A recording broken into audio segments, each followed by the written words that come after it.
स्वागत है। सीधे चलेंगे लखनऊ, जहां मुख्यमंत्री योगी आदित्यनाथ कुछ कह रहे हैं। लोकार्पण और शिलान्यास का कार्यक्रम संपन्न हुआ है। मैं इस अवसर पर आप सबको हृदय से बधाई देता हूं।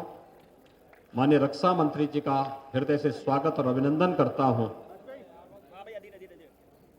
भाइयों बहनों, आज यहां पर जिन परियोजनाओं का भी यहां पर लोकार्पण और शिलान्यास का कार्यक्रम संपन्न हुआ है, इसमें शिलान्यास की योजनाएं लोक निर्माण विभाग, चिकित्सा शिक्षा विभाग, स्मार्ट सिटी मिशन, नगर निगम अमृत योजना और लखनऊ विकास प्राधिकरण की कुल 396 करोड़ रुपए से अधिक की परियोजनाओं का शिलान्यास का कार्यक्रम संपन्न हुआ है।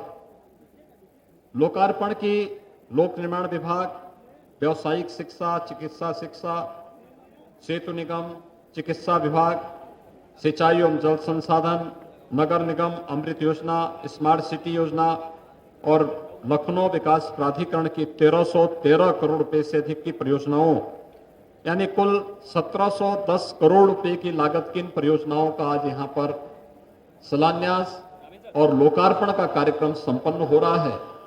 ये बदलते हुए प्रदेश और बदलते हुए लखनऊ का वह दृश्य है जो आम जन की आकांक्षाओं के अनुरूप, प्रधानमंत्री जी के विजन के अनुरूप लखनऊ को बढ़ाने का माननीय रक्षा मंत्री जी और यहाँ के लोकप्रिय सांसद श्री राजनाथ सिंह जी के नेतृत्व में तेजी से चल रही विकास की परियोजनाओं को आगे बढ़ाने का एक अभियान है।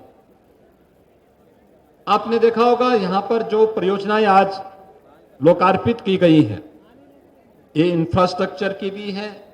2 बड़े बड़े ब्रिज हैं जिनका लोकार्पण अभी संपन्न हुआ है। मल्टी लेवल पार्किंग की योजनाएं हैं, व्यावसायिक शिक्षा की हैं, चिकित्सा शिक्षा की हैं, स्वास्थ्य की हैं, यानी हर एक ओर से इंफ्रास्ट्रक्चर के साथ साथ जन सुविधाओं को विकसित करने के लिए शासन स्तर पर क्या पहल होनी चाहिए, ये स्मार्ट सिटी मिशन के अनुरूप प्रदेश के अंदर 17 ऐसे नगर निगम हैं जिनको 10 भारत सरकार के सहयोग से और 7 को राज्य सरकार अपने स्तर पर कन्वर्जेंस के माध्यम से स्मार्ट सिटी के माध्यम से आगे बढ़ाने का कार्य कर रही है। आम जन की सुविधा को बेहतर करने के लिए, उनके आवागमन को बेहतर करने के लिए, पार्किंग की सुविधाओं की बढ़ोतरी करने के लिए माननीय जनप्रतिनिधियों, वे माननीय सांसद, माननीय विधायक, पार्षदगण, महापौर और चेयरमैन, इन सबके सहयोग से 60 ऐसे शहरों को अमृत योजना के अंतर्गत बुनियादी सुविधाओं से आच्छादित करने के जो अभियान चल रहे हैं, उसी के क्रम में आज लखनऊ की इन परियोजनाओं का माननीय रक्षा मंत्री जी ने अपना मूल्य समय देकर के आज इस कार्यक्रम के साथ वे स्वयं प्रत्यक्ष रूप से जुड़ने के लिए यहां पर उपस्थित हुए हैं। मैं इसके लिए प्रदेश सरकार की ओर से उनका हृदय से स्वागत करता हूं, अभिनंदन करता हूं। भाइयों बहनों, विकास की इन परियोजनाओं के माध्यम से ही आम जन के जीवन में व्यापक परिवर्तन और उनके जीवन को एक नई दिशा दी जा सकती है। प्रदेश सरकार इस दिशा में बेहतरीन प्रयास करने का हर संभव उपाय करती है। उसी के क्रम में आज प्रदेश के अंदर एक्सप्रेस वेज का एक संजाल बिछाया जा रहा है।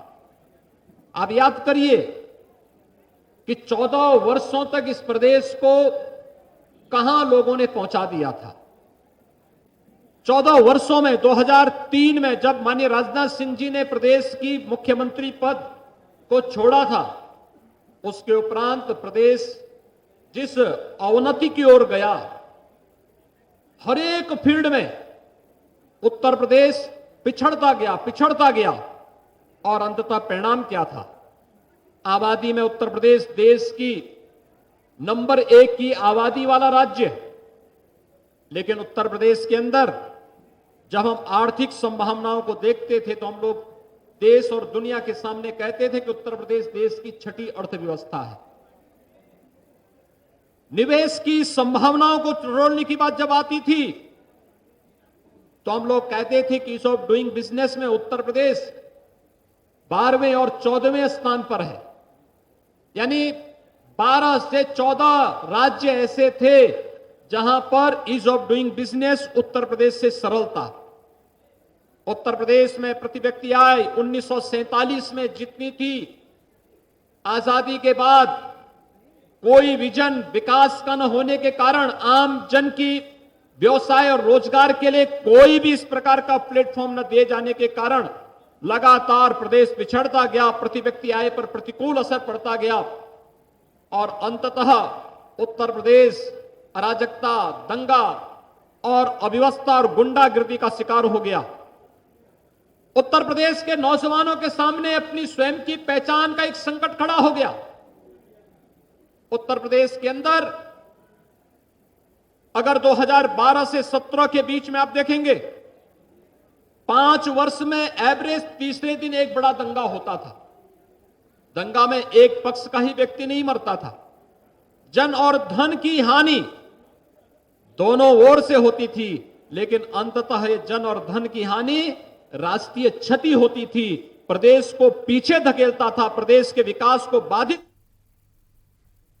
और शिलान्यास और लोकार्पण किया गया विकास परियोजनाओं का लखनऊ में। और इस बुलेटिन में इतना ही। देखते रहिए के न्यूज़ इंडिया।